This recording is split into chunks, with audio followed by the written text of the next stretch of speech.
A partir de agora a gente conversa aqui em conjuntura com Flávio Moreno, ele que é o presidente do PSL aqui em Alagoas. PSL que é o partido do presidente, era até pouco tempo do presidente Jair Bolsonaro.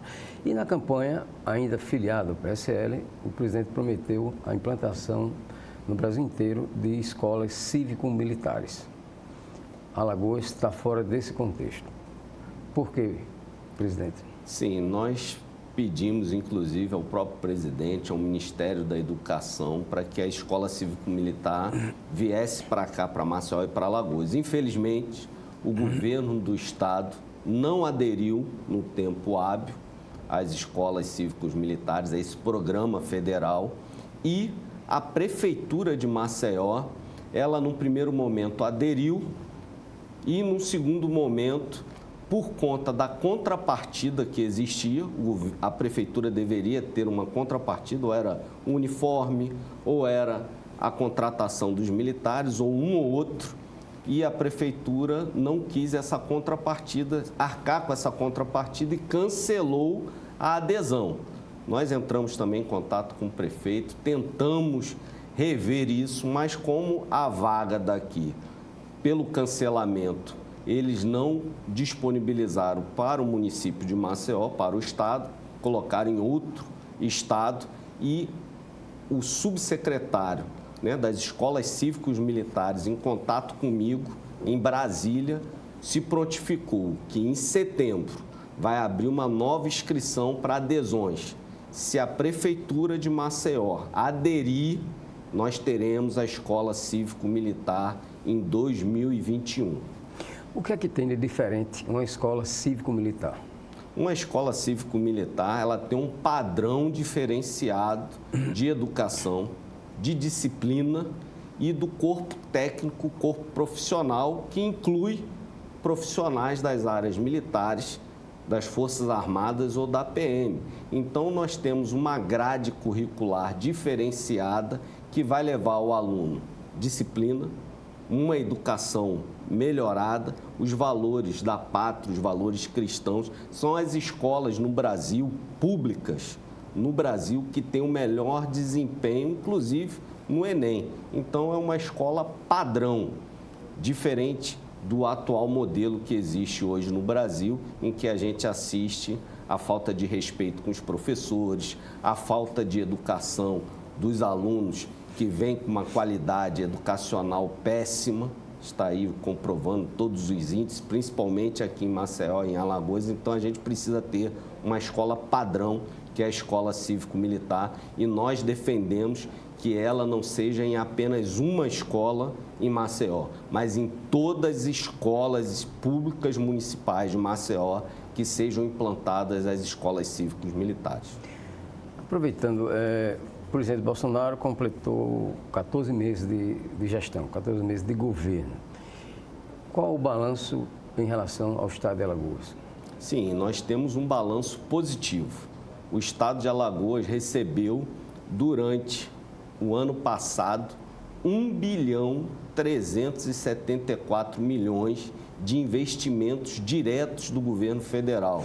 Isso, investimentos diretos que vão, vou citar alguns: o viaduto da PRF, vou citar a causa do Pinheiro, do Bebedouro, do Mutange, que vem atingindo aquela população ali toda, o aluguel social. Nós temos a pavimentação de ruas, a melhoria da Fernandes Limas, nós temos nas grotas mais de 11 milhões que foram investidos para contenção de encostas, nós temos o hospital universitário, nós temos o programa do leite. Então, são vários investimentos do governo federal que vieram direto para os municípios, direto para Alagoas, para atender a população, até mesmo esses recursos do pré-sal. Só aqui em Maceió foram 22 milhões. Então, o governo federal, além disso, a redução da criminalidade. Foram 19% em todo o Brasil e aqui em Alagoas uma redução ainda maior. O aumento do porte de arma para a população. Então, significativamente, o governo federal ele vem apresentando dados positivos, mas aqui em Alagoas não vem absorvendo muito. Por exemplo, a questão do emprego. Foram criados mais de 1 milhão de empregos em todo o Brasil, mas aqui em Maceió, em Alagoas, os índices são mínimos, criados menos de... Foi uma retração no ano passado, né, de quase 200 empregos, uma retração, enquanto em todo o Brasil vem crescendo. A propósito de ações do governo Bolsonaro no que diz respeito à segurança pública, eu tomei conhecimento agora, nesse final de semana, de que estaria faltando droga no mercado. É verdade isso? Por conta de ações da Polícia Federal. Isso, a Polícia Federal. Procede isso? E a Polícia Rodoviária Federal vem fazendo um trabalho exemplar, junto da Receita Federal também, de repressão ao tráfico de drogas. Antes, nossas fronteiras eram abertas, nossos portos e aeroportos estavam abertos para a entrada de drogas. Agora nós estamos tendo recordes após recorde de apreensão de drogas e isso acaba no mercado, né? Redução das drogas no mercado, aumenta o valor e a gente vê que realmente estamos dando trabalho para os traficantes, muitos deles sendo presos, os traficantes, inclusive, aqueles criminosos de alta periculosidade, estão indo para os presídios mais distantes. O Moro vem fazendo um excelente trabalho, o ministro Moro, na área de segurança e na área de justiça. Então, realmente, os traficantes estão tendo trabalho e a Polícia Federal, a Polícia Rodoviária Federal e a Receita Federal cada vez mais fazendo apreensões recordes de drogas. Bom, o presidente Bolsonaro não veio a Alagoas durante a campanha, em 2018, nem veio também depois de empossado, 1 ano e 14 meses depois da posse. O que é que está faltando? Convite? Não, em muitos estados ele ainda não conseguiu ir. Ele viria aqui durante a campanha. Uma semana antes ele recebeu a facada, né? Esse criminoso que acabou desferindo o presidente, impossibilitou dele vir aqui na semana seguinte que ele viria. Então, nós estamos também em contato com o presidente, com os ministérios, para que ele venha também em Alagoas, em um período breve. Nós acreditamos que alguma inauguração, alguma obra, algum projeto do governo federal, ele venha fazer uma visita a Alagoas e atender aquele clamor da população que quer ver o presidente. Bom, no final de semana, através das redes sociais, tem uma manifestação sua em protesto contra pela presença em Alagoas do ex-ministro Zé Disseu, que veio lançar um livro na cidade de Inhapi. Por que essa implicância com o Zé Disseu? O Zé Disseu é um líder de uma facção criminosa que é o Fórum de São Paulo, uma organização criminosa internacional que vem desestabilizando vários países, né? Desestabilizando o país aqui na América Latina, em âmbito internacional, até tentando aqui no Brasil. Então, eles, durante anos e anos, constituíram esse Fórum de São Paulo, e aqui capitaneado pelo PT e alguns outros partidos, infelizmente, ficaram durante 16 anos no governo federal, trazendo rombos enormes para o cidadão. Roubo do dinheiro público, investigado pela Lava Jato. Só o Zé Disseu foi preso 4 vezes. Foi preso no Mensalão e preso pela Lava Jato. Infindáveis crimes de corrupção e desvio de recursos públicos da população, do brasileiro, na Petrobras, no Mensalão. Então, na verdade, Zé Disseu deveria estar preso. Se não fosse a benevolência, se não fosse a boa vontade do STF, que é uma vergonha também, ele estaria preso, apodrecendo atrás das grades, juntamente com o seu companheiro Lula, que também investigado, condenado, foi preso, o ex-presidiário. Eles deveriam estar presos se não fosse o STF, que é uma mãe para os bandidos de colarinho branco, para esses criminosos corruptos. A propósito, qual a sua avaliação a respeito dessa manifestação do dia 15, que é em defesa do governo Bolsonaro e é contra o Congresso Nacional e contra o STF? Sim, é uma manifestação, nós entendemos que uma manifestação popular.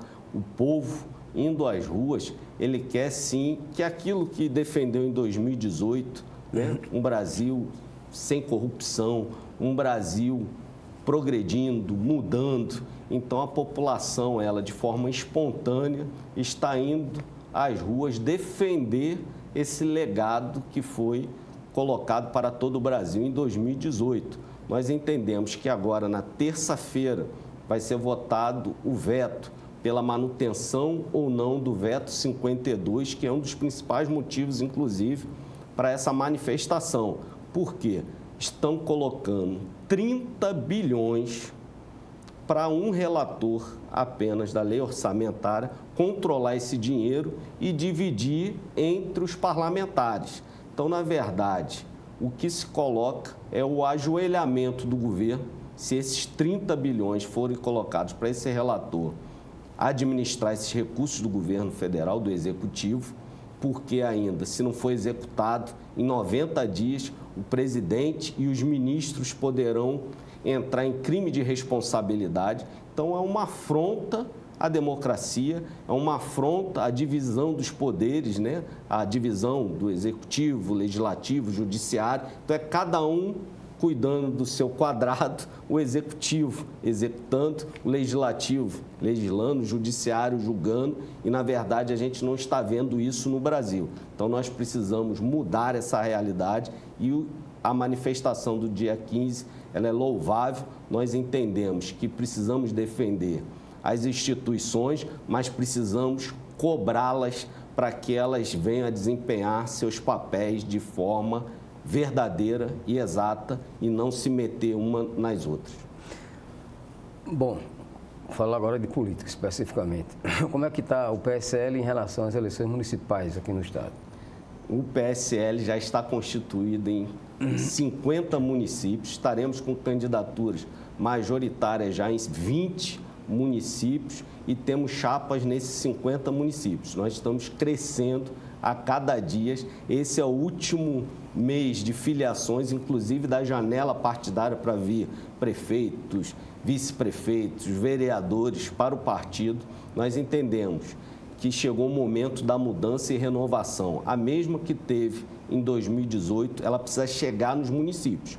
O PSL é o único partido independente em nosso estado, o único partido de direita conservador e que está livre dos grandes caciques que manipulam os partidos aqui. Então, eu conclamo ainda a população que ainda tem tempo de vir para o PSL. E aqui em Maceió, nós já estamos com uma chapa completa, 38 pré-candidatos a vereadores. Meu nome vem sendo colocado como pré-candidato a prefeito. Nós estamos conversando com outras frentes partidárias também para possíveis composições e nós entendemos, sim, que precisamos mudar aqui em Maceió, trazer a escola cívico-militar, resolver definitivamente o problema do saneamento básico, resolver o problema da saúde pública, que está um caos, resolver o problema para gerar emprego e o turismo ser ele durante o ano todo, como é em Gramado e em outras cidades. Bom, por fim, a sua avaliação sobre esse acordo que foi anunciado aí entre o governador Renan Filho e o prefeito de Maceió, Rui Palmeira, pelo qual vai ser apresentada a candidatura do Procurador-Geral de Justiça, Fredo Gaspar de Mendonça, a prefeito de Maceió, e isso é a indicação do governador. E o prefeito ficaria encarregado de indicar o vice. Qual a sua avaliação sobre isso? A avaliação que eu faço é que o Renan Calheiros, ele consegue enterrar e consegue enlamear aqueles que ele puxa para o seu lado. Ele fez isso com Cícero Almeida, ele fez isso com Quintela, ele fez isso com Pinto de Luna, ele fez isso com Carimbão, com Ronaldo Lessa e outros políticos. E dessa forma, ele vai acabar fazendo isso com Alfredo Gaspar, uma pessoa digna, que tem uma carreira no Ministério Público brilhosa, né? Um exemplo para a sociedade, mas que, infelizmente, que se abraçar ao Renan Calheiros, ele vai estar levando toda a mácula que a família tem, a mácula de infindáveis processos de corrupção lá no STF, na Lava Jato, inclusive. O filho, governador do estado, são 5 operações da Polícia Federal que o estado já vem sofrendo investigações de corrupção na saúde, na educação, principalmente, inclusive que atingem o vice-governador. Então, na verdade, o governador Renan Calheiros e seu pai querem lamear o Alfredo Gaspar e até mesmo o Rui, enterrar politicamente. A avaliação que eu faço com alto índice de impopularidade que os Calheiros têm em Maceió, não existe outra explicação para essa composição, que não a enterrar o Alfredo Gaspar e o Rui. E o conselho que eu dou para o Alfredo Gaspar, o procurador, se essa for a única alternativa para ele ser candidato a prefeito, entrar na vida pública, ele desista, porque ele vai passar vergonha, já está passando vergonha e vai se lamear. Eles fazem feito, os Calheiros fazem feito a lesma.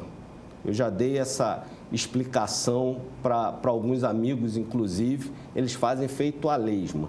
Eles sugam, enlameiam e depois aqueles que eles trazem para o lado deles não servem para nada.